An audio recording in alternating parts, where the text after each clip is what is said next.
Nobunaga has that field battle, oh my.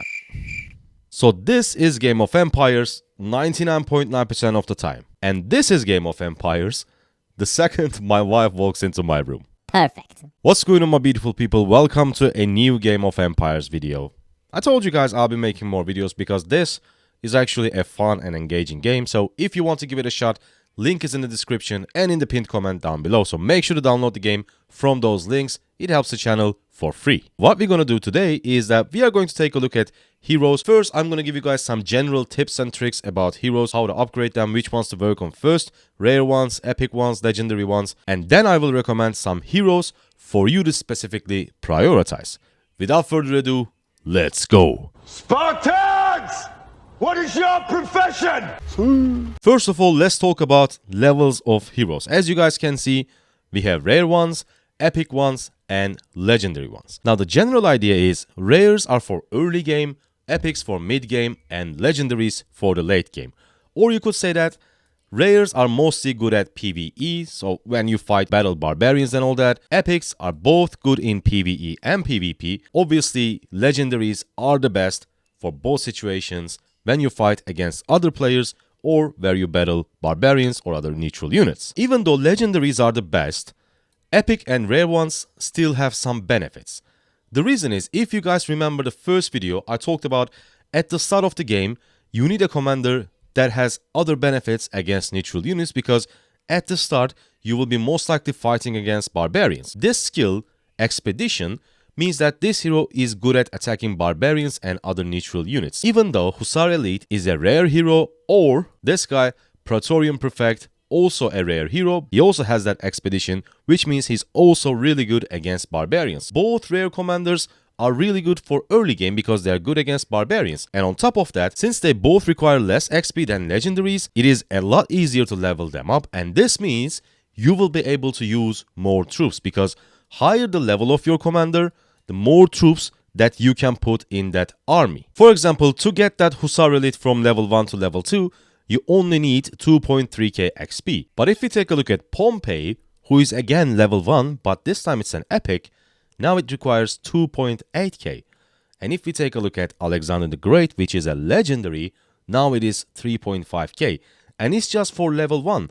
The higher it goes, the gap increases drastically. So early on, still, even though these heroes are rares, they are not epics, they are not legendaries, they are still good investments. And their badges, the thing that you need to upgrade their skills, are a lot easier to collect when it comes to rares and epics compared to legendaries, and this means you will be able to upgrade their skills a lot faster, which can make them a lot stronger than your legendaries. So early on, you can definitely work on rares and epics. When you look at this hero page, you are going to notice three main things. The first one is the expertise of that hero. For example, Alexander the Great is infantry, DPS, and siege. This means he is good at leading infantry troops, he is good at dealing normal attack damage rather than skill damage, and also he is good at attacking other players' cities. But for example, if we take a look at another legendary, this time he's good at leading cavalry. He has that mobility, which means he's going to move a lot faster than the other heroes. And we have again Expedition. He's good at attacking barbarians and other neutral units. So the first thing is these expertise of commanders. For example, you don't want to rally a city with Genghis Khan. You want to do it with Alexander the Great because he has that siege expertise. Or you want to use only infantry with Alexander the Great, and you want to use only cavalry with Temujin. The second thing when you look at that hero screen is their potential. Every single hero has a different potential, and these benefits are crazy. Vlad Dracula, let's take a look at his potentials. At level 55, if you get him to 55, he's going to provide 10% extra cavalry defense, and if you upgrade his skills total number of 20 times, you will get extra 10% hero XP. But the legendaries, like, they have crazy potentials. Let's take a look at Richard I. Hero level 55 infantry defense, 15%, and when your total skill upgrade number is 20, extra 25 training speed. Look at the potential, it is huge. Elcid, for example, level 55, archer attack 15%, and when you upgrade 4 skills to 5, which means 20 skill upgrades, technology research speed extra 25%. So the potentials of these heroes are amazing. And that's another reason why legendaries are so good in this game. Now let's quickly talk about how do you actually upgrade your heroes, rather it's legendary, rare, epic, doesn't matter, until you get them to level 10, 20, 30, you get the idea. You are going to either kill some neutral units to give them XP, or you can use these XP books. For example, I'm going to use some on my Alexander, and he's level 2. Now, when he gets to level 10, 20, as I said, or level 30, Hanzo, my Hanzo is level 30, you are going to upgrade him to next level by using these legendary proofs. I don't have enough legendary proofs to upgrade Hanzo from level 30 to 31, but what I can do is, I can easily get this Alexander to level 10. Now he's maxed, he's level 10. For him to get to level 11, we need to use legendary proofs to upgrade him to next tier. Boom, advanced. Now the most important thing here is that skill upgrades. As you noticed, when I upgraded his level with legendary proofs, we unlocked another skill. Now the beautiful thing is, you can select which skill you want to upgrade. Usually what we are used to is, once you unlock a skill and you use a skill upgrade, it's going to land one of the skills randomly. But no, in Game of Empires, you can actually select the skill you want to upgrade, which is a huge benefit. And speaking of skills, what you need to upgrade those skills is mythic hero badges for legendaries, epic hero badges for your epics, boom, and rare ones for your rare heroes. Here's a very important part. In Game of Empires, you don't have 4 skills. You actually have 7 different skills. And what you can do is, what you are doing is, you are not actually upgrading the skill itself. You are upgrading the skill slot specifically. So if I get this to level 2, for example, and if I switch these 2 skill slots, I'm making this skill level 2 this time. So you are upgrading the skill slots of the commander. You are not specifically upgrading that certain skill. You're upgrading your skill slot, which means you can put any skill you want at that highest skill slot, and then you can benefit most from that skill. So if you are going to use them, for example, in field fighting, we can use companions, we can use Macedonian phalanx. But let's say after a few hours, we need to rally a city. Then we can select Epic Expedition. When attacking enemy garrison, your infantry deals up to 30% damage when awakened. You can customize skills, which is super helpful. And speaking of awakened, I also need to mention about awakened because it is so important. Once you awaken a commander, you are simply buffing every single skill to a next level.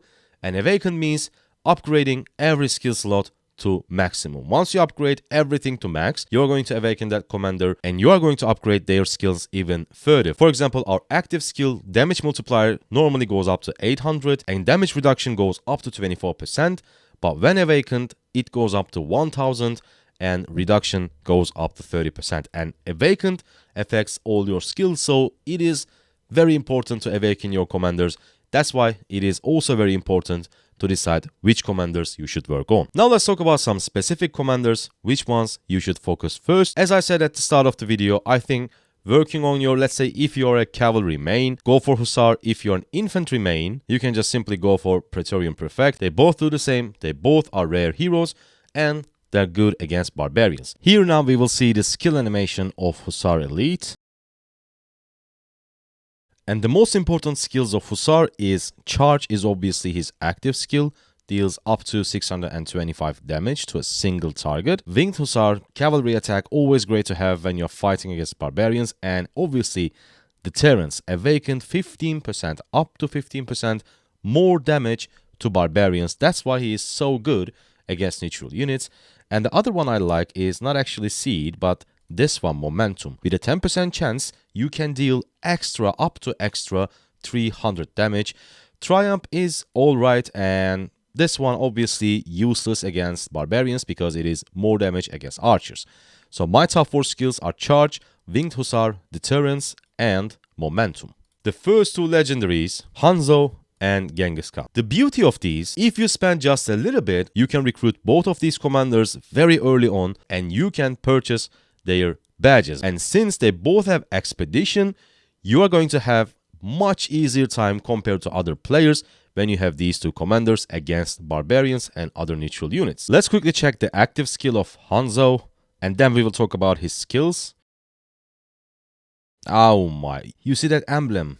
That's pretty sick. And my favorite skills when it comes to Hanzo, Tenchu is obviously again active skill up to 1000 damage. Loyalty is crazy because this time damage bonus to barbarians can go up to 40%, and even if you don't awaken this commander, it goes up to 35%, and on top of that, you are getting extra XP bonus for your other heroes, your primary hero, which is Hanzo, and then the secondary hero you are going to use with Hanzo. It will also get extra 24% XP bonus, which is super good when you're trying to level up. Riding techniques is also great because, again, cavalry attack plus movement speed, which means you can go a barbarian to another one faster. Stealth strike, with a 50% chance you are going to inflict bleeding, but I don't think you need that when you're fighting barbarians. Ghost Ninja, kinda useless, more damage to archers. Shadow Clone is a rally skill. Again, you don't need to use that unless you are doing PvP, but of course, if you are doing PvP, this is crazy, like 30% more damage